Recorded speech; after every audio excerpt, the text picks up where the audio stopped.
Hello, people who are now watching this on YouTube. Um, this is a segment of the Closetcast. I have the link in the description of the podcast as a whole. If you want to go and check it out, if you like what you see. Anyways, though, welcome back to the actual people who've been listening to the podcast. Um, So I'd like to start kind of adding to the things I was talking about last podcast, having to do with Call Me Carson and Dream. So I'll start with Carson. So I've been seeing a lot of things where people were mad with Jay Schlatt because his video didn't provide proof. And it was just Schlatt talking. So, like, was this some planned cancellation? But I don't really think so. I hate to make this comparison because they're really not alike. But when it comes to something like rape, for example, um, and it's like some celebrity doing it to a bunch of people or like using women or whatever, and these women keep quiet until one comes out, suddenly what you would see is all these other women coming out. And I feel like with a lot of drama, it's like that, where you have all these people coming out one after another because you hear it start. And I think that people are attacking the fact that, Schlatt didn't provide proof. Oh, this was a planned cancellation. Why did they go on drama alert? Okay, so one, actually, I'm going to start with drama alert. So they went on Drama Alert because Drama Alert has such a big platform. When it comes to all YouTube news, they have Keemstar has the biggest platform. So to go out there and bring up what Keem has, bring up all these allegations against Carson, um, the whole point of it is because is because Keem has the biggest platform. It gets to the most people. That way, more people will hopefully be able to come out about their own stories. And you saw that. You saw narrator, I think that was his name, come out with his whole story about what happened to him with Carson, his experience with Carson. And you had some of the girls that Carson had talked to, coming out with their stories with Carson. And then you had guys like Schlatt coming out with his story with Carson. And now Schlatt's story doesn't provide proof. It does not provide receipts or whatever. But one, on the weekly Schlatt, that is what he does. He just plays a game, has a game playing, like people on YouTube. You see me talking, but you hear me talking, but there's just me doing Minecraft parkour in the background. Like, that's the thing, right? Like, it's just talking with the game in the background. It's just commentary. That is his format for the weekly schlap. And I think that he just kind of wanted to put this out there and not have to worry about getting receipts and whatnot because um, maybe there's just personal information that he didn't want getting shared about anybody or anything. And he just felt like it wasn't worth it, or he just wanted to stick to his weekly shop format. Either way, I completely understand that. And the thing is, even if some of the things Jay Schlatt was saying wasn't true, um, you have all these guys that are coming out with receipts. You have narrator coming out with his receipts. You have the girls coming out with their receipts. And it's just like none of this is false, right? Like the receipts that they're putting out. So maybe you'll have guys who used to be in the lunch club or guys like Schlatt who are over exaggerating to cancel Carson. But I just feel like that just it wouldn't make sense. I just think that he's been doing this for so long where he kept saying he was going to stop and he wouldn't stop to the point where it just became too much. And they had to finally come out with it. And I've heard people say, oh, well, Carson, might want to kill himself now because he's not doing too well. And what I say to that is if you're not doing too well, and whatnot, you shouldn't do this stuff to other people regardless. Like, it's not an excuse to go out here and pretty much groom your fans, um, make them think that you're gonna date them when all you want is their nude pictures, or you want that to do things with them. Um, when they actually think that you want a relationship or whatever, and just like you can't do that, no matter how bad you might be doing, and you can't do what you did to narrator, where you just were your personality 100%. And I think with that, you can explain that in a sense where he's not actually like that. That's not actually who he is. That's just the kind of person that he just projected himself as because he's such a damaged person for whatever reason. I don't know why he's a damaged person. He just is. All right, I'm gonna take Schlatt's word for that because it makes sense. Like that's kind of just how I understand people. Like when you're a damaged person, you sort of have that where you just like, I guess when you're a damaged person, you kind of hide that under a masquerade. Like I did that for a long time, and I don't do that anymore. But for a long time, I did do that, and I can relate to Carson for doing that. But that still doesn't make anything like what he did with these girls acceptable at all. No matter what, it's not acceptable. And eventually, you have to come out with it. And there's one line that someone targeted Schlatt for where um he's like, I don't think Carson's a pedo, but that's what he did. And just think about it this way. Carson is not a pedophile, in my opinion, or in Schlatt's opinion, or in most people's opinions. But according to the law, according to federal law, Call Me Carson is a pedophile. That is probably what I think Jay Schlatt meant. I don't think that he's trying to twist his words. I just think, at least when I see that, I'm just like, oh, he's just kind of saying, hey, um, Carson, he's not a pedophile, but legally he's a pedophile. That's really just kind of how I sum it up. Um, so another thing I want to talk about are dream stands. I just didn't know how bad they were, man. And I saw this video by Kavos about them, and I'm just like, holy shit! It's not just Dream, it's Tommy in it. Like, and I just feel like the fact that Tommy in it was able to just kind of be like, yeah, this makes me uncomfortable. You can't be doing this. Like, even though that's a portion of his fan base that's giving him money or whatever, can't be doing that. And he was able to do that. I just don't get why Dream isn't able to do that.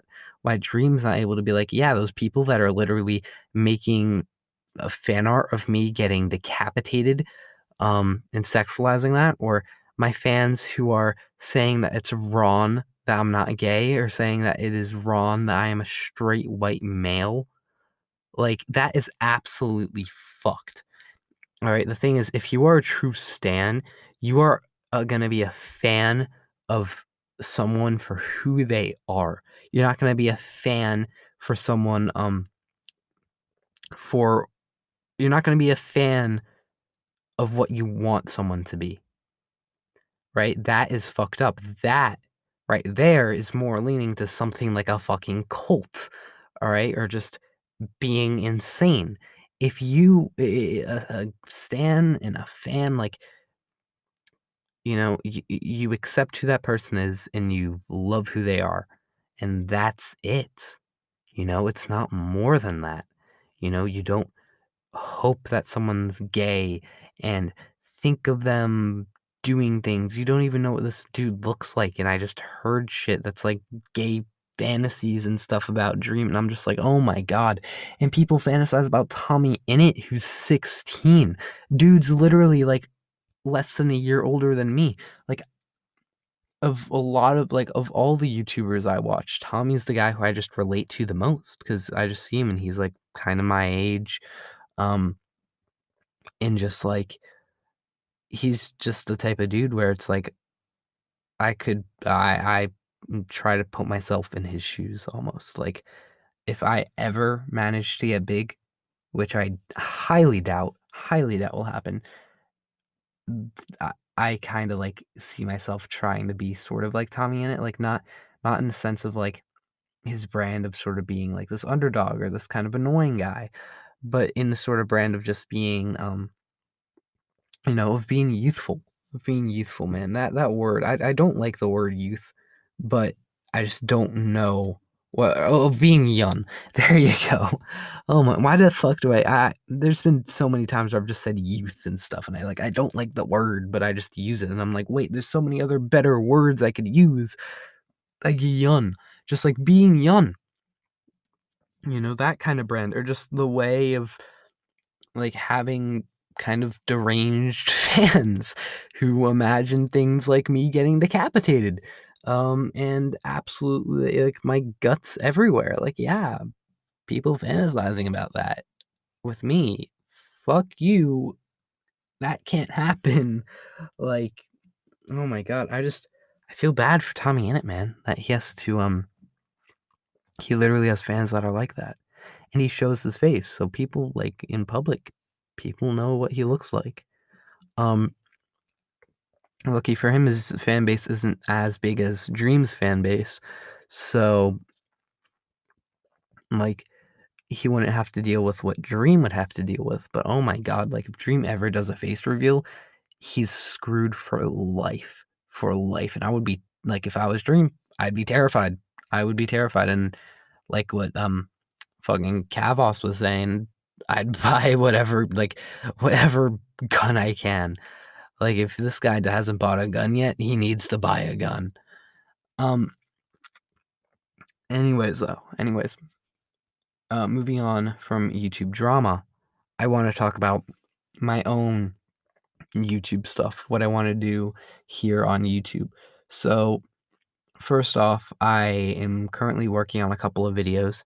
I have them recorded mainly, and now I just got to kind of get to editing them and uploading them. Obviously, I'm gonna like with the podcast, I'm gonna be having just a few of these little videos because they're just quick and easy. I can put them out. That way I can put out content for you guys um, on the channel. But when it comes to legitimate videos, uh, I'm trying to work hard on them. The vlogs, they never worked out, man. I'm not good at it yet because I'm just not used to being able to record everything that goes on in my life, like all my social interactions and whatnot. Like that's just kind of weird to me. And I want to be able to get used to that, but it's a lot harder than you'd think. Um, and then another thing is I'm about to be a part of a really big group that I'm really happy to be in called Divino. So I've talked about this before on the podcast, I'm pretty sure, but I think sooner rather than later they're going to be putting out videos of like this intro video and then a hide and seek video, and I'm really excited, man. We've got me, my friend Marius, um, Jason, Mason, JJ, and then Soccer. I think Evan, I don't know if he's in or out. I just know that he's like he'll be helping out with things, but I don't know if he wants to be officially in the group yet. So that's a maybe with him. But with everyone else, it's a definite yes, which is very exciting. Um, like I just kind of have always thought that like these are some really cool dudes who I've talked with a lot lately, and it's just been really fun just kind of playing games with them and just chilling with them. And the few times I like the one time I hung out with them was great. And it's exciting to have like a group YouTube channel with all these guys where we can just put out more content for for you guys, the viewers, and just hopefully you guys will enjoy the content that we are putting out. Um, and yeah, it's really exciting just making content. I absolutely love it. Like I know I haven't been doing it much, but just being able to just entertain people and help people out through things. Like I really just want to at least be able to help out one person in the world, where I can be able to, like, know that one person in the world I was able to help make their day happier, not happy, like, that sounds weird, just, like, help make their day happier, um, and better, or just affect people like that through the content I'm creating, even if it's just one person. You know, that's enough for me. And if it grows to be more than that, I would absolutely love that. But, until then, I'm just gonna stick with the wanting it to be one person. Um, anyways, though, I'm kinda close to ending this segment, but I do wanna talk about one other thing, which is on these podcasts, I have this, little feature where you can send me a voice message, and what that does is you can just, like, if you wanna just say something, or if you just wanna ask me a question, or really anything, alright? Like, obviously, unless it's, like, something that is very explicit that where I can't put it up on this podcast or can't put it up on YouTube or whatever, um, like, I wouldn't do that, but, if you just have, like, a question or just something you wanna say, feel free. Send a voice message. I'll leave the link. The link will be in the podcast description, and I'll put it in the YouTube description as well for the this segment's video. But yeah, I really wanted to update with Dream and Carson and just all those guys. I think that what's going on right now in the YouTube landscape is absolutely crazy because you just have these, like, you realize Carl Jacobs is number 3 trending on Twitter right now because he sung karaoke with George Sappinap and one other guy. Like, they literally just sung karaoke, and he's number 3 on trending. I can't tell if Twitter's sucking the dicks of everybody that's doing, like, the Dream SMP stuff, or if the stands and whatnot are genuinely that, like, into it, that they're gonna freak out at the smallest thing, like them just singing karaoke. Like, I would understand something like Lil Manberg being completely destroyed, being trending on Twitter, but are you really about to make Carlo Jacobs, George Not Found, Sapnap, and one other guy just singing karaoke, number 3 trending on Twitter? There's so much other stuff going on in this massive world that we live in, and that is somehow the 3rd biggest thing going on, pretty much. And 1 and 2 being stuff about Tom Brady and Drew Brees from the Saints-Buccaneers game. Talked about that earlier. Um, it's mind-boggling to me how big these guys have gotten, and, like, I just feel like that's almost too big, man. Like, these guys seem like they're great people, but it's just the fan bases that get to me. There are some great people in these fan bases. I'm not trying to say that there's not. All right, I would put myself in the Technoblade fan base, but, like, I've just some people are way too into it. Like, I like Technoblade because, 1, the dude's just like a PvP god. Um, I've been watching him, I think, for 2 years now. I know I found him before Minecraft Monday. Um, I started watching him back in his Bed Wars days, and I was so happy when the guy blew up because I've just always loved his videos, and sometimes I feel like my personality is a little based off of Technoblade, like, not purposely, but just because he's had that sort of influence on me. Like, there's times where I'm talking and my friends are just like, "You notice you sound a bit like Techno?" And I'm just like, "Wait, hold up." Or, like, that I think they said that. Yeah, my friend Evan said that, like, once. It's not, like, an occurring thing, but there's just times where he's like, that one time he was just like, "Yeah, you sound like Technoblade or something." And I was just like, "Oh, shit," because I didn't really know. It's just you have people like that who kind of affect your personality without you really knowing, and I wouldn't call that really being a stan or whatever, because I'm not obsessed with what Technoblade's doing. I'm not, like, dying to know, like, what he looks like. Like, I know what he looks like. I saw his cooking video, but, I'm not, like, dying to fucking know the guy or whatever, or, like, donating to the guy. I've never donated to him. I've never been like, "Oh, I want Technoblade to say happy birthday to me. Let's donate $20 so he can do it." Yeah, no. No, no, no, no, no, no, no. Um, like, I just I always just thought Technoblade was kinda cool, and that's sort of it. And it's not too hard to explain, but then there's just a lot of guys in that community where it's like, "You're a great person, but I just not for me." Like, Skeppy, I loved him for the longest time, but he's just gotten a bit cringy for me. Um, Bad Boy Halo, loved the guy, but lately he's just been too cringy. Carl Jacobs, I just feel like has always just been a big follower. Like, I just feel like he's not much of a leader. He's always just kinda followed been like a follower to Mr. Beast or a follower to, like, someone like Quackity or a follower to Dream. I just I wish he could be more independent. And I feel like even though he has a quote unquote independent brand, it doesn't feel independent to me. And I feel like me saying all of this right now is pissing off so many fan bases. And I don't mean to piss you guys off. This is just my honest opinion. And if you disagree, then please send fucking voice messages and I will debate with you guys on this until the end of time. All right? This is just my opinion.